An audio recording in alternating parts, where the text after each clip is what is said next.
pia tha kan bol phat ki hi o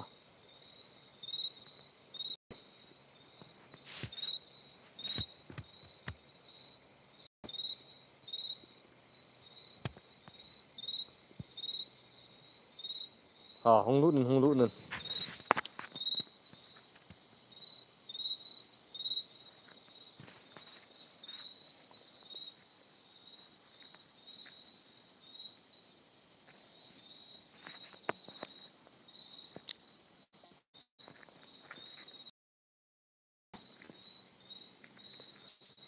net phat lo ji a chuna sei bia dim pon net phat lo na ki ka la ke yong tu chun ka phone hung ki beng di bangin hung umin ti ka bol wang chun net cho hung chi mo mong na ya cha tha pia kan bol ki hi in loi le pai ti holai zon cheng ho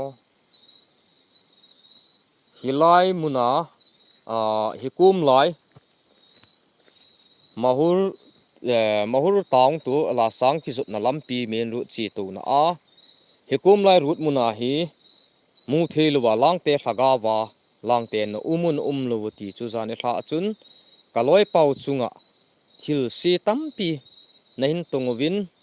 hitabang thil nin to hi angai a hi pun na thil bolo hi mu thelu wa leng nang ho na hi vin mu thelu wa leng to ki bu jun mu thia leng ta sagama leng te nang ho ni su buina diu a pun ibola ni su bu zu ham tuzana live stream bola ka hung hi na su bui pau ama go thang thango me pa thango ti taw te ma hin tua he tisan nai san pu a ina a hi in hitabang thil na bol hi mu thelo a leng te na thil bol hi di ham thil di lo ham ti nang ho ki gel leo chun nang ho no ne ki het diu a hi in hizia tu ni tha pha na zogam si tui ka hung hi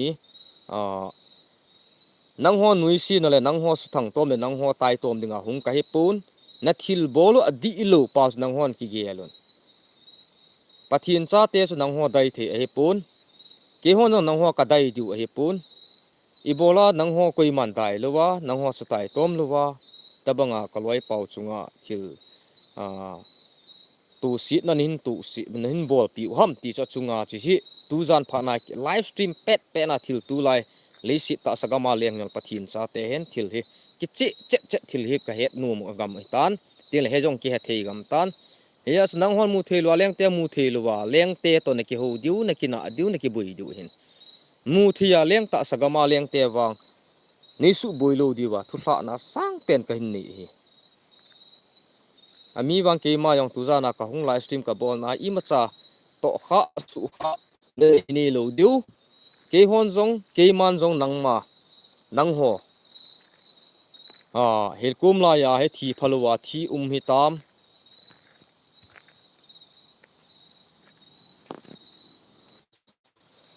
he ha kanet wa go kha be go na hong lu te mo tu hin tha ka hin bol kit hin na tu kha na don ta na thil tu na don ta witness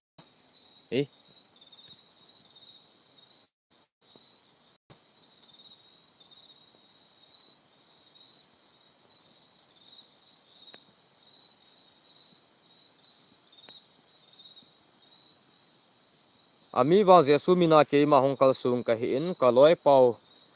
thu gen the ne le thu gim na mun chu jesu christa mina hong kal sunga hong ka hin nang ho su buile sulung hang dinga hong ki pun nang hon zong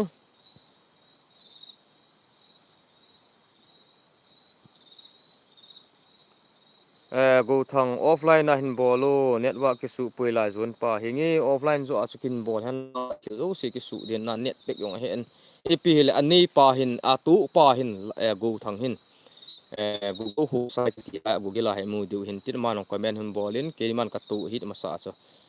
ka tu in ke ma te in Facebook in dong kain upload nin chiti ka tin ti thil zo si yong in mu du ta sanin comment in on season ke ma ta yong tu ni hla chun ain min ho thim ma sangin in min ka chin cha yong ka don pa in ama ki su kha na kiang ho yong ka ve en atu na mun ho ying yong cho helai mun la wa mun si mo ipu pa ten na se yu hin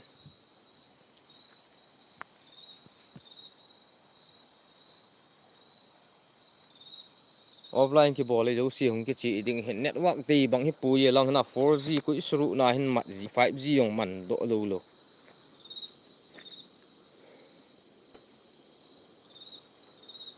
helai muna golang Gogou ta chapa ama na su gen the naw na ball gim naw mun chu keman tu zan phat him visit bola live stream a hung kal sung ka hi in nang hon EPT a le tabanga mi him ta sagama leng te na bol ham na umun lo ki chi a ki het num na dingin tu zan phat na kong hi na no theju ahin la ka hung live stream ki bol lo tingol ki la nang mi tam pi a hi ngau no ne ki theju ana la keima kon kal sun a hi na umun lo ki chi na digin thil khat hi lo la ka masang lampi don he ne lo le se du tabang he lo le hekum lai kain khona din mun hin su lo na chi ham pa ham he che lo hing ho he lung lao ho he in sim ti mu thu kang ni ha bo ma ka khut sa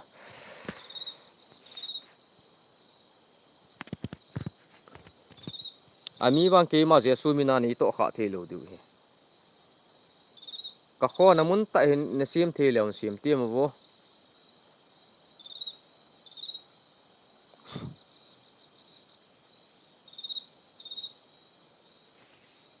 share bolun lang na live stream num nam go thang live stream num nam anup lo wal en sei pha o anum pui hung ti lang ka ho zo si jong thu kan pe gam ying na ka khu ji he share the thiam ga share kho matin ki thu kho matin Steve kong sai hoilai mun ham bro chi Assam NC Hills mahur tu la sang zut na lampi main route hi chi main route hi helaya he pu pa te na sei mong en hladam hlagau lang mong he a mong he na ti ma sanga cha wa mi atu hi a wangin mi tam pi na ball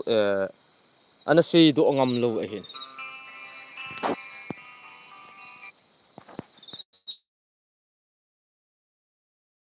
na sei do ngam lo chu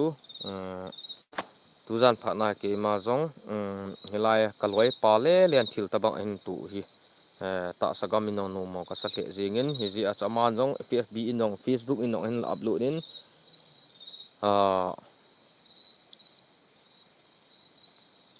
ama Facebook nga yong chun na mu du ka ta sadin ama jong akeng atina tu hin inin a umin azi cha to khom he in achanu ding achapa ding lo cho a chi na chi su lang hin chi ka chi ke hi apa ka chi to hi ta ka chi to hi che ko sa lang hi apar hi in ka na hi daung nga kom hi chelai don la din mon he ta tu lampi phat na lai ta dawnga ahung na agari kang tu pi wa asot tu pi wa ama yong ki sukha hi akeng a hup hong tola thisan nai san pu atu a hu ina um hi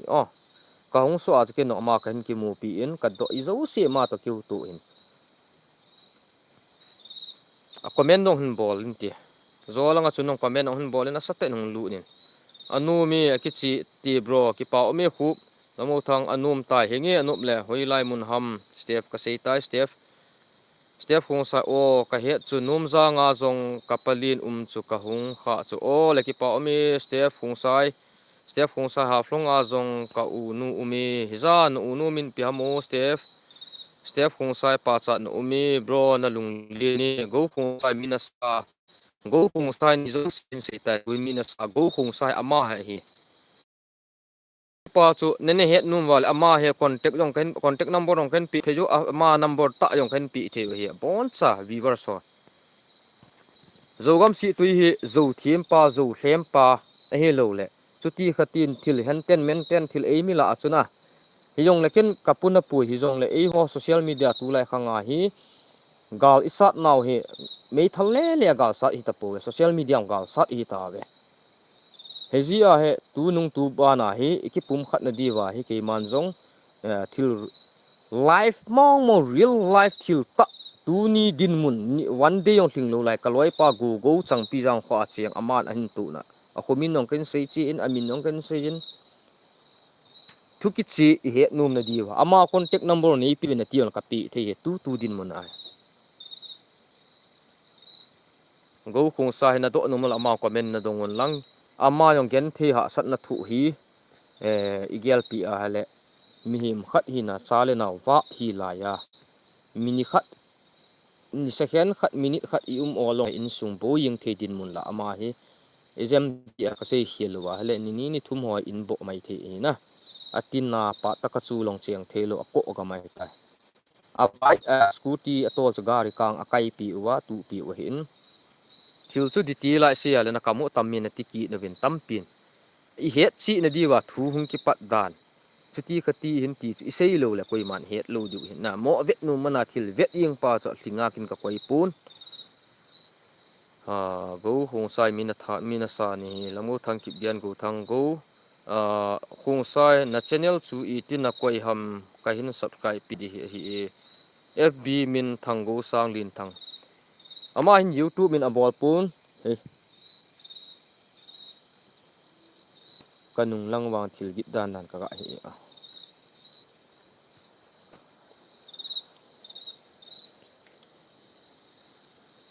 thu ka tam se lu tai comment ne de bol ta bol thi chan lai khun bol le sian na the the na share na mi som nga som gu be ang lu ding gel to super chat bol thi thi hin bol pi lang ki thu khom ha na he lai ta spin keng na te hen a thanga chiang ki mai ta lang sat lun chang san challenge bolu ml ho kipa se hai helaya kaloi pau thang go nana su gen the now chu ep ti ala aman su khil bol khil to khil ania ama chunga tabanga na to ham na kichi a le tabang tu zan pha hin zogam si tui tam pa live stream a kong lut in jesu christa mina nang man nakila ana thei challenge ken bol di kila ana thei lam chum chi za chum chi na sim thia le chila ya thing kai khon na ton hin kila na khat ni nei pi wo hin ho in lang thing ho na ho thei tam kong dup thing gu ho hoi hi hin na bol thei ten bol ti mo lung si nin go khung sai na sei kha ml how ki pa hi welcome sat lun cha san challenge bol hi nge challenge ka bol bro hem thang khung sai hi welcome like subscribe bol nai lu ni la lung si ni bol pi na share ni bol pi na status ni bol pi wo go ahung lu ne atu pa ahung lu ne na ama ahungin ama na dong pe le comment in go su go khung sai ki sun pa ama hi atu thil zu se tu pa cha tu to in muna o me hi a number contact number na de yong le kan pi thi o hi na keu pi nu ma in mun ta na ki mu pi nu no le ama kan pi thi o hi o thang gen bro kamin I tin na ki save ham phone na chilai phone na na bro na nga hi lam go thang kip ge na o me hi sorry Google Google account na ki hon bang o me hin ti comment chu sim lo ji em bu na sim te nga la kam ta me ong hin ticket in tin mi te thin thu min se a tui kang te na bunin but te na kang ti chu hi ji win na din mon hen sang lin kip gen hi welcome hong lu ho zo sen dung se din na status in koi pi no na dp ho nong koi yun lang tu zan chin ni live mo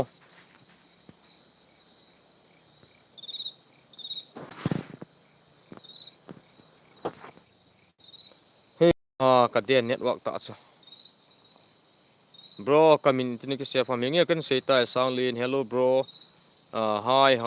hen sang lin dp a koi di ham hingen koi yo na dp nong koi lang community a koi the nong koi lang Steve Hung sai lal khulun lin thang azinu khu kapin pi ka u nu le a hi Steve Hung sai adi Steve na sei chuna Steve nangin ong thil di pa chu hin sein lang na u nu ji pa Gogou khun izo si hin het ama tu hin han sanglin kip gen hoilai mun hamo bro na han ting bol na hi ka het kha na mun to kilowe hilai Assam state sunga NC Hill district sunga mahur taung tu la sang ki zut na lampi min route na hikum la hi aga sel ukeng na te ama khosa ei ho khosang ei mi ho khosang taizol khosang na taizol khosang ukeng na te khochen na milong te khochen na to ki ka lai don ta hi thil din mun milong te hema sanga na cheng puvin tu tha ai hung cheng nai bo hi na ka het thei ding khat chu amachi khanga ipu pa khanga puna chu lai mun he gim ne ani ki sei mong hi mi min atu ati mo mo chu social media khang anum lo lai jin kama an sei tho hin koiman tu an ki khapun jan hla loi pa le lem na tu in hi a chu ma yon keima tam voice message song in thonin thum ve lang zen in thonin tinga le koli nong kyo a in mun nong ka chi in tu hla chun aloi nu min sumi yong no min he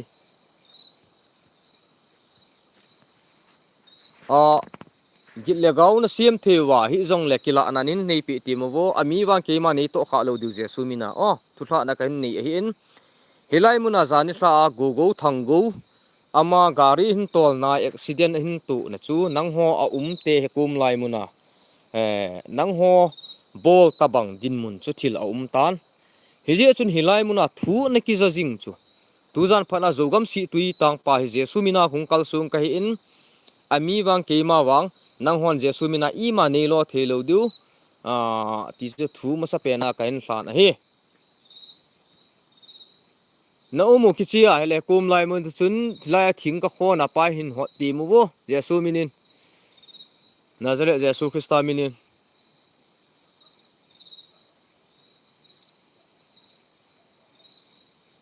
ami wang ke ma wa I ma nei lo thelo du hi kain se masat jing hi nang ho yo I ma cha lo dinga hung ka hi pun nang ho su chu lung hang la su lung hang dinga hung ka hi pun na umun lo het chết nộp nà lệ kichi pa muno ma chu mi tam pin dong live stream a hin vet hin hi ji a chu thil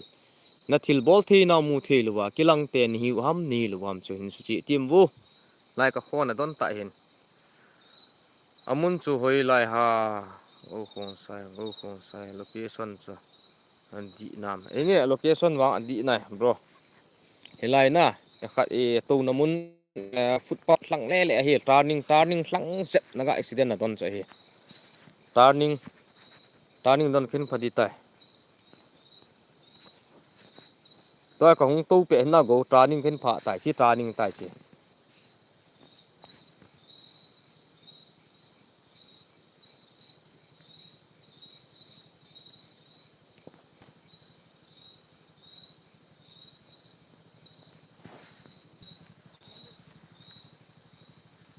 location chuna go ji turning don chu tai hela he turning don hi turning ka hung tu a khin pat na chunang tu na don ta cha hin na tu na don ta kuna ka hung hin hi lo le hung sei chi in lang tha ka bol ki ting la bui pui e chu live stream hin I nei chuni phat nei chun wa hin bol du hi phat pa mai na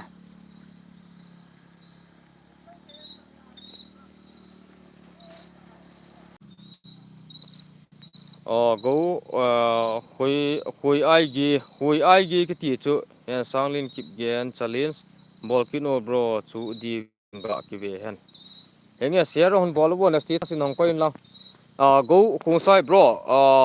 na tu na location don chu thi turning don kain phatai khade ap hi la ga chi to ki ning ka tin footpath don chu khat ve ga chiu to tu pa ta din mun ahung lu din aman ong thil din mun hun sei ji chun zani hla chu adin mun atu na don ta chu ke ma ta yong kana chi lu ji chun ipi hele hiding pui ka ti hin ma no in sei pi thuin kam chegin jong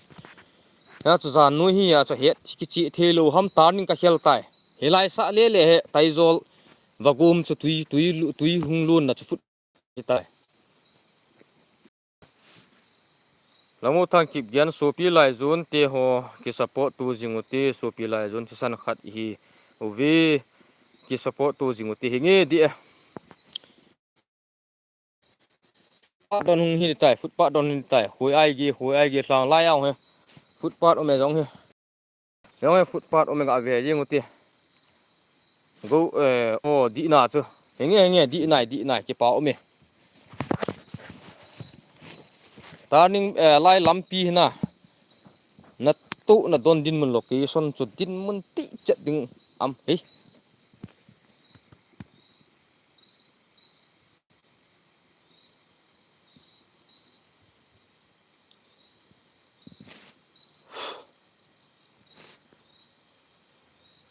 di na cha ni kaloi pau ta sa chunga heta bang thil na kila piu hi aban hin bol lo di win thu thla na ken ne ji ama chung le le pu koi ta bang so pi ule naw lai zone khat ale na ne la don kila na bazar kai ne mun lam thlang thlung pi hin a hung na wa khat changa jong hung ni mi jing zo scooty a lo gari ne wa hung to ni min tin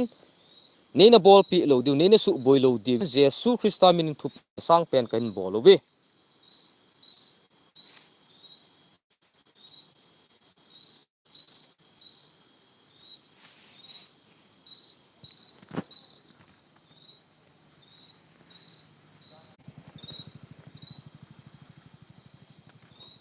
chan chun ngau to ole go khat ve hung lu te mo bro nang atu pa chu offline jo in sim ta wing on net hoi mo wal linge ole tin gelem go sar khung sai go khung sai na tu na tu di amun he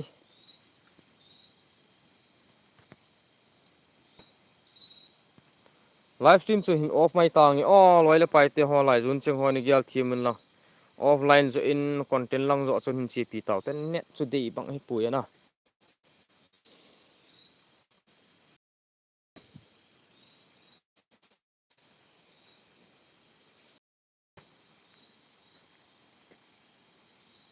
offline na a hin bol tu network ke su mo wal henge bol mai tang offline zo in